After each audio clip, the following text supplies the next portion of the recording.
Agree with the Champagne Socialists for this. I do agree with him on this. There are very few things I agree with the person on, aka the man in the high castle and the always away from the people.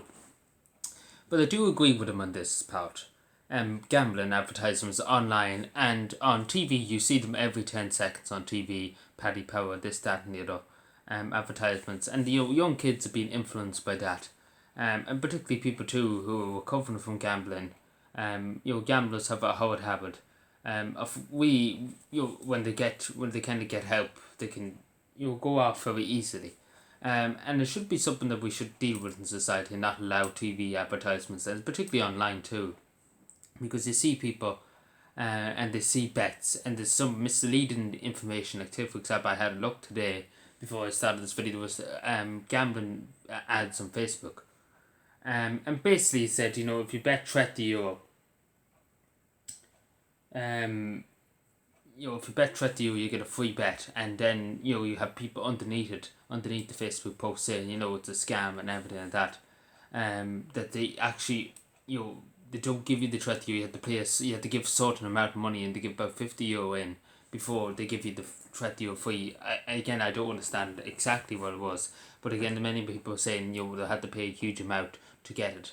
And gambling too, it's a big thing. It's constantly when you get involved with and when you win, you take your cat lose, and you continue and you continue and continue. And I see them many times, people gambling, particularly on horses and particularly in football and things like that. You see it happening. Like in the England game, for example, many people bet hundreds of euros and hundreds of euros on it. And unfortunately, these people have families, majority of people, and put the betting first before the children or before the marriage or anything like that. And before the bills, and obviously that's how people end in poverty, etc., etc., and losing the house, repossessions, etc., etc., etc. Now, I do small bets now and again with my friends. With the Cavan match for Tyrone, I betted for Cavan to win, even though I knew Whiteley they wouldn't win. But I betted the tenner, a tenner. Again, I only do small bets. Like, I wouldn't go as far as a tenner. And that's as far as I'm willing to go because I'm miserable. But again, you know what I'm saying, with your friend, that's just banter. In other words, it's not serious money. Like, we have people seriously betting thousands of euros, with people betting the cars, with people betting the life insurance, people betting the whole house, the mortgages on the house, on things. Like, again, this is happening, and we have to do something about it, because gambling, and even in towns, you go into Cavan Town, there's a lot of gambling places. Paddy Power, there's loads of places where you can gamble. Paddy Power, you have other Betway, and you have other places, and there's a huge amount of them. And two, it kind of does encourage young people, because young people kind of do, when you're naive and you're young, you do take it as an easy way of money. Particularly if it's football or something like that, take it Manchester United, playing Liverpool or something like that. You're saying Liverpool will ham them home, take for example. Again, as a young person, you look at Manchester United, or take for example Manchester United, and you say they can never lose. And again, when you're a young person, you always think that your team is the best, and your team is the brightest, and your team is the most exclusive. And again, you put a bet in that, and it kind of gets you addicted, because if you win that bet, you'll keep betting and keep betting and keep betting. It is kind of like an addiction. It's like a drug addiction. It's like a drinking addiction.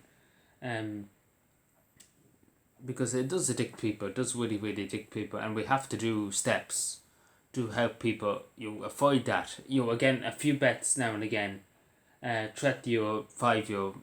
Again, it's no harm, but people constantly betting. Like, even seeing the last time I was in the town. Joan, when the Cavan was playing Donegal in the Ulster final, the amount of people going and betting, constantly going in the door and out the door and in the door and out the door, betting, and obviously people made loads of money in that, which was good to see. That was when it was open. It was open. Actually, am I actually thinking about that White? I think I'm right in saying that it was the Cavan Donegal match. Actually, I had to think about that. But yeah, I think people collect. I'm might be a bit confused on that bit.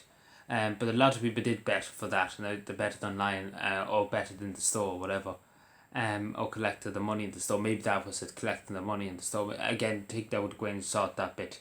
I might be just confusing myself again. It's 2:30 in the morning, so you would be a bit confused at this time of the morning what you're talking about. But again, we do need to crack down on them. We do need to crack down. We need to regulate it. And I do agree with the champagne socialist on this. Thank you.